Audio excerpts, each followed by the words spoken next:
ang ating pong bibigyan ng katugunan sa susunod ay itong liham po sa atin ng isang ating kababayan na OFW, no? Galing po siya po ay nasa sa ibang bansa, no?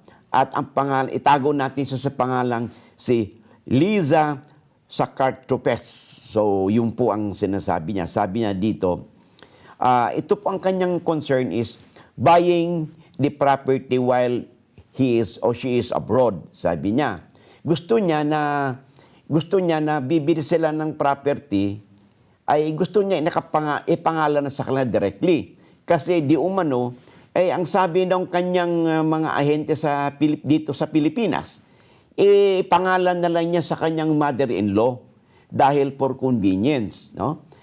Naiagam-agam sila. Sabi ganon, tingnan mo ha, basahin po natin. Greetings po, attorney. May nabili po kaming lupa, residential lot po.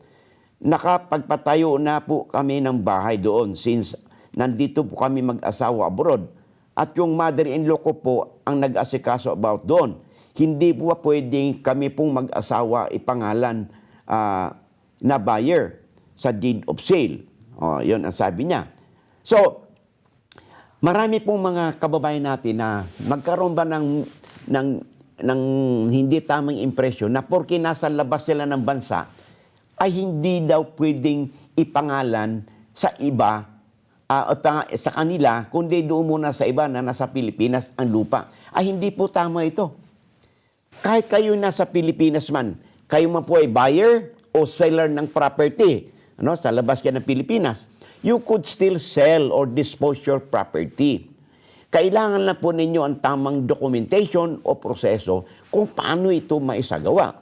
Katulad niyan, there are two options na inyong gagawin.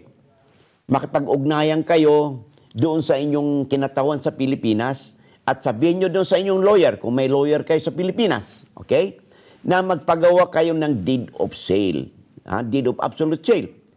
Ngayon, either i-print out yon ng hard copies at ipadala sa inyo dyan kung saan man kayo sa abroad. Pagdating na dyan sa abroad, pipirmahan ninyo yung deed of sale sa harapan ng ating Philippine Consulate. Okay? May red ribbon po yan. Ngayon, kung ang lugar ninyo ay bansa na kasapi ng Hague Apostille Convention, ay hindi naman po kailangan pang pumunta kayo sa Philippine Consulate para ma-notaryo ang inyong at ma-recognize ang inyong dokumento sa Pilipinas. Okay? Pag may notaryo na po ito doon sa Philippine Consulate o doon sa notary public ng bansa kung saan kayo naroroon, nakamembro ng Hague Apostille Treaty Convention, ipadala po ito uli sa Pilipinas by courier. Pagdating po naman sa Pilipinas, pipirmahan ito ng inyong buyer or seller o may-ari ng lupa, at pag napirmahan nito, pupunta din siya doon sa notary public at ipapanotarize din niya yung deed of sale. Okay? Ngayon, kaakibat po nito ay kailangan magkaroon din kayo ng tinatawag nating special power of attorney. Ganon din ang sistema nito, ipa-notaryo ninyo sa Philippine Consulate o doon sa notary public, no? Na kamembro ang bansa nila ay kamember po ng Treaty Convention ng Apostille Treaty Convention. Okay? Ngayon, doon sa SPA ninyo, Special Power of Attorney, ay ipinangalan ninyo doon kung sino yung authorized representative para maglakad ng mga papeles ninyo, makapag-ugnayan sa BIR, sa Assessor's Office, sa Register of Deeds, upang marehistro, mabayaran ninyo yung mga taxes, no? At marehistro sa inyong pangalan yung inyong deed of sale. Yun. So, hindi na po kailangan pang ipangalan pa sa kanino-kanino. At ito po kadalasang nangyari.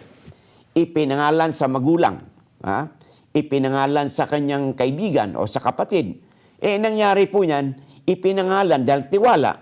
Kalaunan po, nagkaroon ng misunderstanding o kaya nagka-interest na yung kapatid o kaibigan, ayaw na ngayong ibalik yung property.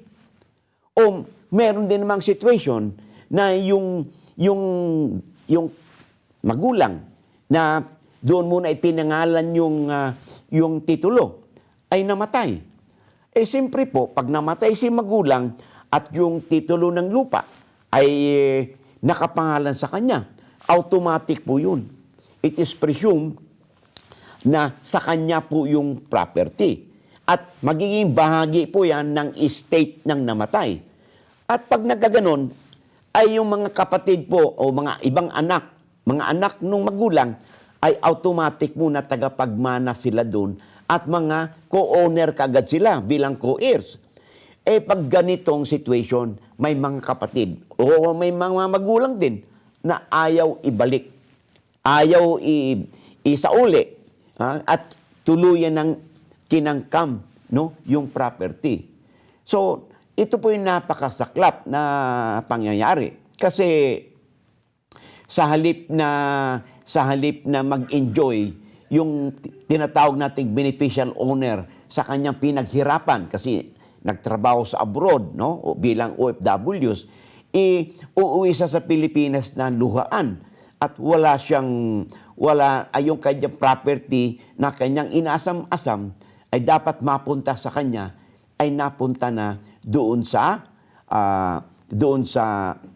kung saan nakapangalan yung lupa o titulo nito. Kaya ito po ay dapat nating iwasan na upang wag na sanang maulit yan, no? Ay dapat maging itama na natin. Itama na natin. Sabi nga nila, always start on the right foot, no? Marami naman, katulad ngayon sa mga social media, no? Marami na ngayon mga usapin na ganito, ay mag-research po kayo upang kayo magkaroon ng gabay. Okay po? So, sana yung ating kasagutan, no, sa liham na natanggap natin ay magsilbing aral at gabay sa ating mga kababayan, no? Lalo na yung ating mga OFWs. Maraming salamat. Hanggang sa muli. Yan po ang ating paksa sa episode na ito. At ako po'y humihingi ng paumanhin sa mga hindi po natin nasasagot na mga katanungan. Dahil mahigit po 2,000 mga katanungan ang ating pong natatanggap araw-araw. At ito po ay nag-i-increase pa. At it is physically impossible po na masagot po ang lahat ng mga ito. Bagkus, we are trying our very best na masagot po ang mga katanungan. Maraming pong salamat at hanggang sa muli.